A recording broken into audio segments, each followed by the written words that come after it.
निर्गुण से हम चले आए,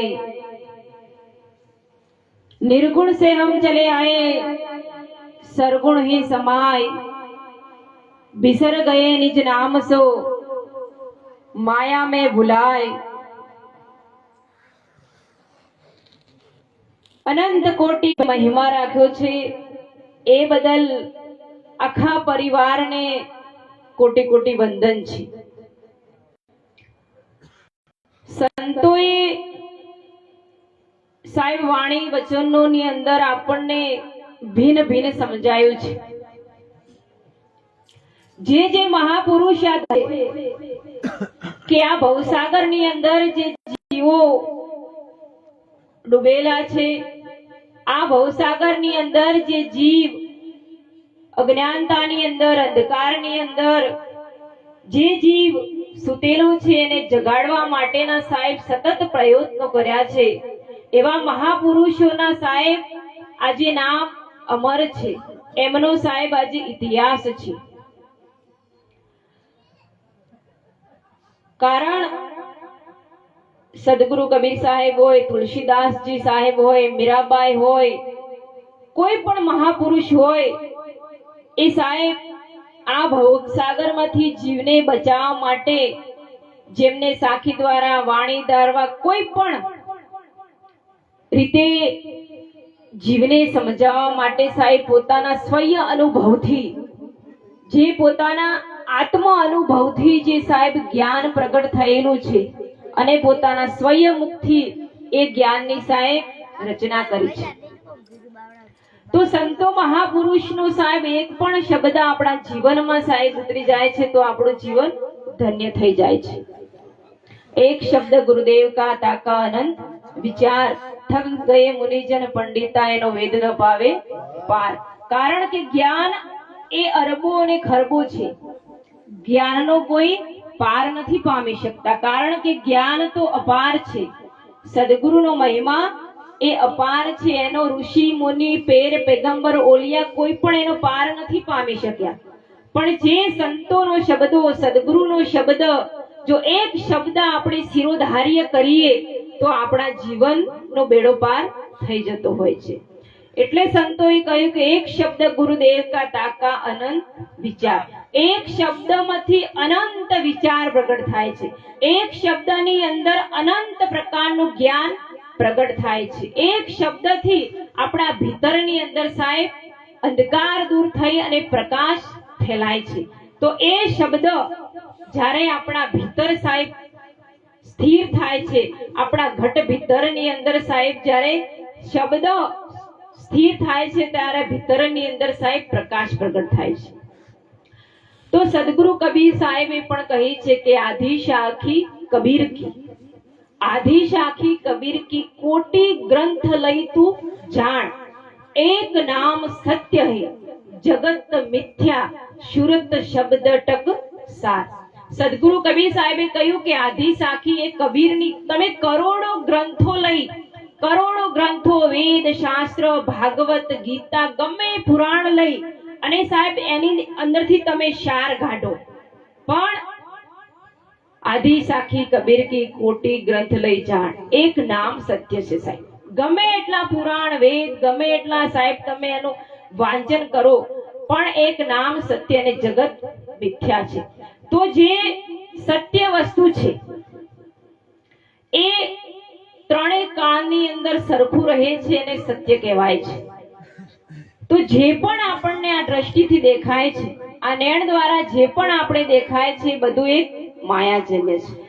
તો દ્રષ્ટિ પડે શું માયા, પણ જે વસ્તુ અનુભવી શકાય છે, જે વસ્તુ આ નયનથી આપણે જોઈ નથી શકતા, જે શબ્દથી એને આપણે બોલી નથી શકતા, જે કલમથી આપણે જેને લેખિત એટલે કે લખી નથી શકતા, એ વસ્તુ સાહેબ સાર વસ્તુ છે, એ વસ્તુ સત્ય વસ્તુ છે।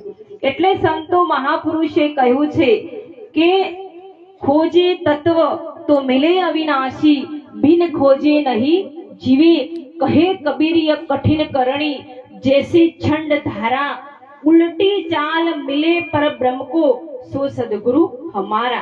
જે આપણને સદગુરુએ જે સાહેબ શબ્દ આપ્યો છે, જે સદગુરુએ આપણને સાહેબ નામ આપણને આપ્યું છે, પહેલે દાતા શિષ્ય ભયા તન મન દિયા બક્ષિસ, પીછે દાતા ગુરુ ભયા જો નામ દિયા બક્ષિસ. જ્યારે સદગુરુ દાતાઓનો દાતા સાહેબ સદગુરુ છે, ત્યારે સદગુરુ આપણને સાહેબ નામ બક્ષિસ કર્યું છે. અને એ નામ દ્વારા સાહેબ જ્યારે આપણે ઘટ ભીતરની અંદર સાહેબ સુમરણ કરીએ છીએ અને એની ખોજ કરીએ છીએ, તો જે તત્વ છે એની અંદર સાહેબ જે નિતત્વ સમાઈ રહ્યું છે. નરસિંહ મહેતાએ કહ્યું છે કે આત્મ તત્વ ચિન્હા વિના સર્વ સાધના જૂઠી. તો આત્મા એ કોઈ તત્વ નથી, આત્મા અજર અમર છે, આત્મા નિતત્વ છે. પણ જે સદગુરુએ સાહેબ આપણને શબ્દ આપ્યો છે, એ શબ્દ દ્વારા જે તત્વમયથી નિતત્વની સાહેબ આપણને વસ્તુ પ્રાપ્ત થાય છે. એટલે ધની ધર્મદાસજીએ કહ્યું છે કે ખોજે તત્વ તો મિલે અવિનાશી, બિન ખોજે નહીં જીવે. धर्मदास तत्व में नितत्व है, नितत्व धर्मदास तत्व में नितत्व है. તત્વમાંથી નિતત્વ સાહેબ દર્શાય છે ત્યારે જન્મ મરણનું બંધન છૂટી જાય છે. તો જે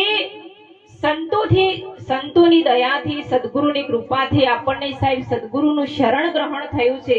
સંતોની જે કૃપા વડે આપણને સંતોની સંગત મળી છે.